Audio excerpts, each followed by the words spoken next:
Salut les mecs et bienvenue sur la chaîne. Aujourd'hui on va parler de la malédiction du Di. Cette lettre fait beaucoup parler dans One Piece, ou du moins les gens qui possèdent cette lettre dans leur nom font beaucoup parler dans One Piece, et je pense qu'il est temps de l'analyser un petit peu. J'ai donc élaboré une théorie sur les Di, ça m'a pris beaucoup de temps, donc n'hésitez pas à soutenir. Allez, c'est parti, maintenant on rentre dans la théorie. Le siècle oublié cache beaucoup de mystères dans One Piece, et on sait que les Di y ont participé d'une manière ou d'une autre, et qu'ils ont eu un impact très important au point d'être qualifiés comme ennemis naturels de Dieu. Évidemment, quand on parle de Dieu dans One Piece, on parle surtout des Tenryubito, pas des dieux de la nature ou je sais pas quoi. Et donc il y a un homme qui s'appelle Joy Boy qui n'est pas spécifié en étant un Di, mais pour moi ça paraît évident que Joy Boy est un Di et qu'il a toujours été, peu importe ses réincarnations. Il a été l'un des protagonistes principaux du siècle oublié, et donc à force d'entendre son nom un peu partout, j'ai commencé à me demander qui il était vraiment. Et pour apprendre à le connaître, je pense qu'on n'a pas vraiment besoin de partir dans le passé, mais il suffit tout simplement de regarder les Di. Les regarder dans leur monde, de leurs ambitions, de leur comportement, qu'est-ce qu'ils recherchent dans le monde et qu'est-ce qu'ils veulent montrer.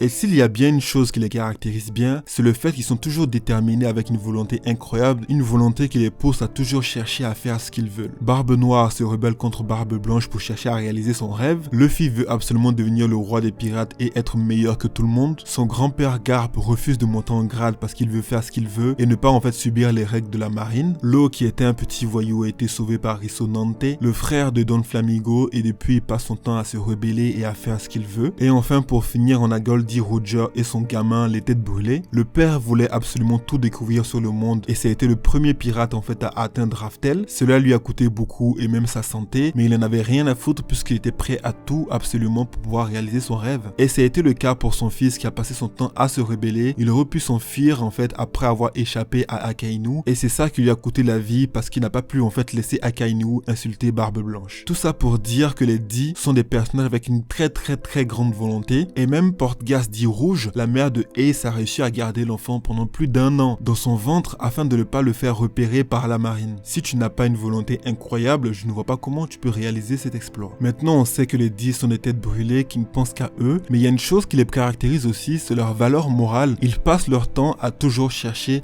à imposer leur valeur morale et à imposer leur volonté sur les autres. Lorsqu'ils ont un rêve, ils sont prêts à faire tous les sacrifices. Il s'agit ici en fait d'une lame à double tranchant parce qu'ils sont capables de faire des grandes choses pour améliorer la vie des gens, mais ils sont aussi capables de faire des choses horribles. Tout ça parce qu'ils sont motivés par leur volonté de domination. Personnellement, je les vois un peu comme les Uchiwa, des êtres sensibles et déterminés. Lorsqu'on regarde Luffy, on voit très bien qu'il aime faire ce que lui chante, et très souvent ça attire des problèmes à son équipage. Et je pense que c'est le cas pour tous les équipages avec un Di en tant que capitaine. Mais Luffy est une bonne personne animée par une volonté de faire du bien et de libérer les gens. Maintenant, imaginez que les personnes que Luffy libère n'aient pas envie d'être libérées, qu'ils soient contents en fait de vivre dans un monde où ils sont contrôlés. Est-ce que Luffy, avec la bonne volonté de libérer, serait bienvenu si les gens n'ont pas envie d'être libérés? Tout ça pour dire que tout est une question de point de vue. Imaginez donc que Luffy insiste pour libérer les gens, que les gens refusent et qu'il insiste lui pour le faire. Qu'est-ce que ça fera de lui? Ça fera de lui un ennemi, un anarchiste qui passe son temps à imposer sa mentalité. Tout est une question d'idéologie. D'ailleurs, aujourd'hui dans la médecine, si une personne n'a pas envie d'être soignée, on n'a pas d'obligation de soigner la personne. Même si c'est gratuit, même si son état est critique, on n'a pas l'obligation de soigner une personne si la personne n'a pas donné son accord. Ça, c'est juste pour l'exemple. Tout ça pour dire que dans le passé, les Di ont peut-être en fait été un peuple très anarchiste,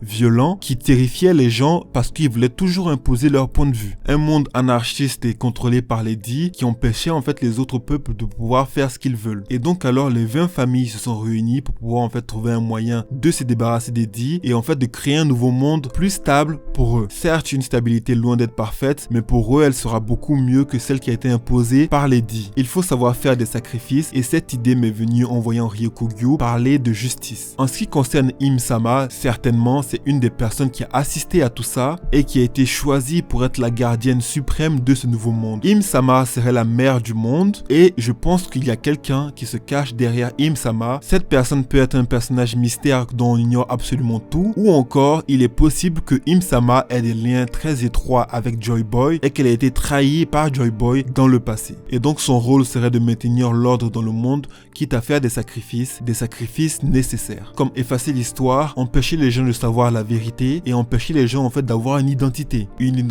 autre que celle qu'on leur propose aujourd'hui. Une des stratégies de domination mises en place par Im-sama serait en fait tout simplement la création des dragons célestes afin de créer l'ordre par la peur, par la crainte. La domination par la peur est une idée qui revient très souvent dans le monde, notre monde réel et aussi le monde des animés. On voit très très bien que c'est exactement ce que Madara voulait et c'est aussi ce que Hitler a fait. Un enfant qui a toujours été dominé par ses parents et qui a appris la soumission aura du mal à se rebeller contre eux même s'il a la force et toutes les capacités pour pouvoir le faire. Im s'est donc imposé cette tâche et elle le prend très à cœur. Évidemment, Luffy va venir changer et chambouler toute sa vision parce que c'est le dit pas comme les autres, le dit différent, qui va amener une paix durable et véritable, pas comme celle qu'ils ont connue dans le passé. Il est souvent dit que l'histoire se répète encore et encore, Robin n'arrête pas de le répéter, et à un certain moment d'évolution, je pense que le monde de One Piece s'est rendu compte que la technologie et toutes les avancées qu'ils avaient faites en fait n'étaient pas vraiment une bonne idée et qu'il fallait revenir aux bases pour pouvoir en fait avoir un monde stable et un semblant de paix véritable. Voilà les amis, c'est tout pour cette vidéo. Dites-moi ce que vous en pensez, n'hésitez pas à vous abonner et moi je vous dis donc à la prochaine pour une autre vidéo.